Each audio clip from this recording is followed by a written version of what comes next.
There are some references that suggest that the Mahdi shall actually reconquer Jerusalem. However, as we pointed out, these references have weakness in them. And this is the same hadith that we said that is in the Sunan of At-Tirmidhi, in which the Prophet ﷺ said that a group of people will come from the place of Khurasan that shall carry black flags as their banners. Nothing will prevent them, nothing will be able to stop them until they plant these flags at Iliya. And Iliya is one of the names of Jerusalem. So as we said, this hadith is weak because it has in it Rishtin ibn Sa'd, and scholars of hadith, the famous ones, including Yahya ibn Ma'in, Imam Ahmad, and even Imam At-Tirmidhi, who reported this hadith, he hinted at its weakness. Also, the hadith does not mention the Mahdi by name, but it does mention the black flags, which, as we said, is one of the signs of the Mahdi, and Allah knows best. So this hadith has a slight weakness in it. Therefore, as we said, weak hadith, we cannot base our aqeedah on them. However, at the same time, there is no harm in narrating these ahadith and mentioning that they are weak, and Allahu A'lam whether this is true or not. We cannot state so for certain. However, there is a possibility that it might be true as well. There are other ahadith which indicate that the Mahdi will conquer Constantinople. In a hadith reported in the Sahih of Imam Muslim, Abu Hurairah narrated that the Prophet ﷺ said, "The day of judgment shall not happen until the Romans camp at a place called Al-A'maq," or in another narration he said Dabiq, which is a place in Syria.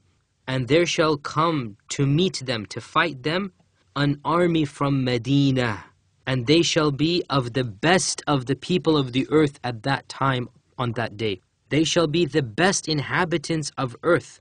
When they line up in ranks to fight each other, the Romans will say to them," so picture the scene now. The Romans are lined up, the Muslims from Medina. And by the way, this is another reference, even though it is not explicit, that the Mahdi will be from Medina, and Allah knows best. And so the Romans will say to them, "Leave us and the people whom you took as prisoners from us. We are going to fight them." So notice now, and this is a very interesting hadith, and a lot of interpretation has gone into it from the scholars. And as we said, it is in Sahih Muslim, so there is no doubt as to its authenticity. They will say to the Muslims, "Leave us, fight those whom you took as prisoners from amongst us." Why would they want to fight their own people? The Muslims will respond, "La wallahi, no, we swear by Allah, we will never hand you over our brothers."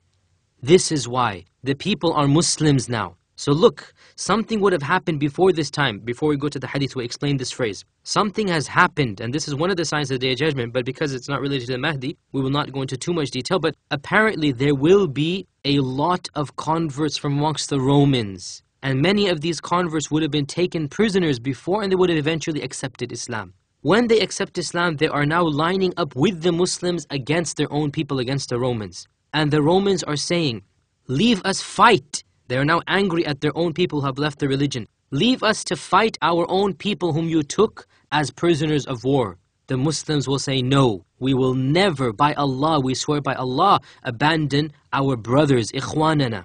So they will fight. The Romans and the Muslims, they will fight.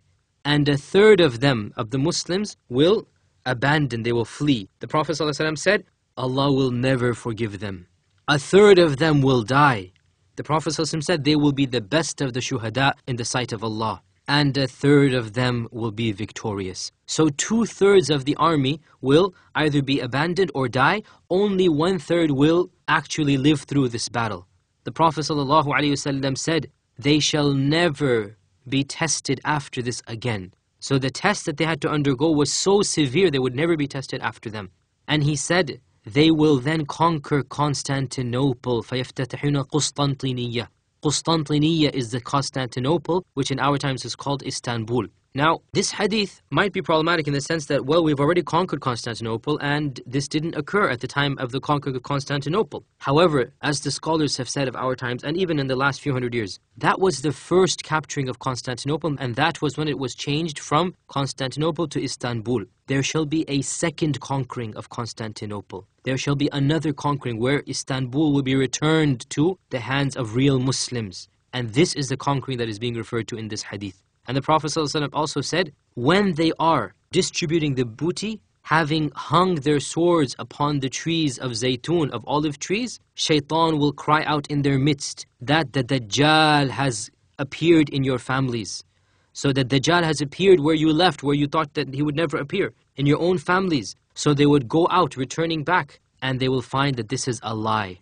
They will then go to Syria, and while they are getting ready to prepare for battle, while they are lining up in rows, the time for prayer will come. So they will stand to pray, and Isa ibn Maryam will come down, and he shall lead them. When Isa comes down and the Dajjal sees him, the Prophet ﷺ said, he will dissolve just like salt dissolves in water.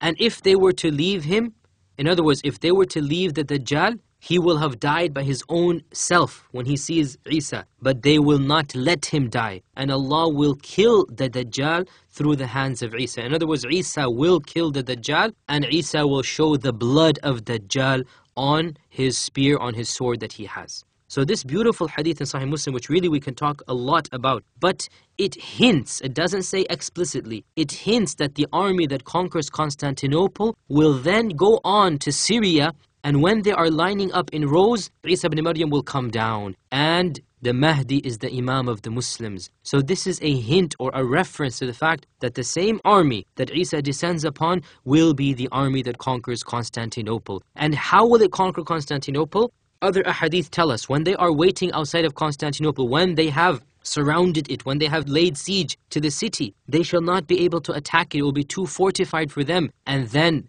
they will conquer it not by feat of arms, not through strength, not through power. They will merely say Allahu Akbar, and the takbir and the tahleel and the tasbih. They will do dhikr of Allah. La ilaha illallah, Allahu Akbar, Subhanallah. The entire Muslim army will be doing this dhikr of Allah subhanahu wa ta'ala, and the entire fortress of Constantinople will collapse, and they will be able to enter the city and then conquer it. So they shall conquer it not through strength of arms, but through strength of iman and dhikr in Allah Jalla Jalaluhu. And this is a implicit reference. As we said, we cannot state so for certain that the Mahdi shall be in that army. And in fact, if he is there, then he will be leading the army, and it will be he, inshaAllah, who shall reconquer Constantinople and return it to the rule of the Muslims. And it is apparent, and this is something that is authentically narrated in Bukhari and Muslim, that the Dajjal will appear and Isa will appear during the reign of the Mahdi. In fact, the most authentic hadith about the Mahdi, reported in Bukhari and Muslim, is the hadith reported by Abu Hurairah radiyallahu ta'ala an, in which he says that the Prophet sallallahu alayhi wa sallam said, كَيْفَ أَنْتُمْ إِذَا نَزَلَ ابْنُ مَرْيَمَ فِيكُمْ وَإِمَامُكُمْ مِنْكُمْ. How will you be when Jesus Christ, when the son of Mary, when the son of Maryam descends amongst you, and your leader will be one of you?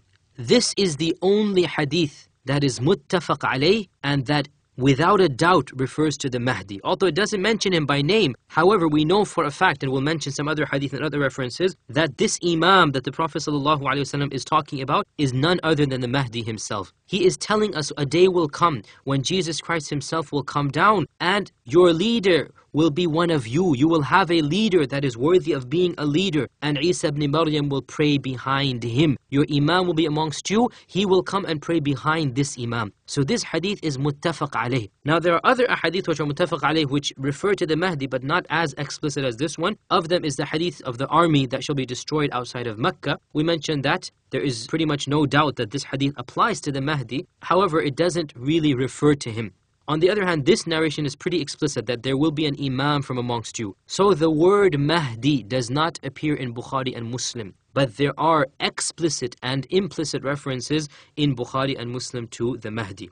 According to another narration, which might have some weakness in it, there is an added wording that this shall be at the Fajr prayer. So when the Muslims have lined up for Fajr, at some day in the future, they have lined up to pray Fajr, the armies have lined up and they're about to fight the enemies of Allah. At this point in time, right before the prayer starts, Isa alayhi salam will come down in front of the Muslims. They shall look up and they shall see him descending, being carried by two angels, one on each side of his. He will have one hand wrapped around one angel and the other hand wrapped around the other angel. And of course, the time of Fajr is the time that Allah sends blessings down to this earth. It is a time of optimism. It's a new day, a new dawn. And that is why at this time, Allah subhanahu wa ta'ala will send Isa ibn Maryam down.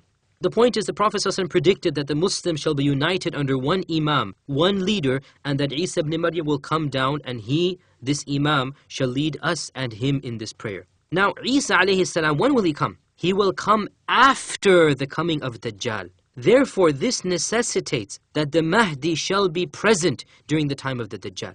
In fact, another hadith in Sahih Muslim hints that the Mahdi shall be around before the Dajjal declares he is the Dajjal.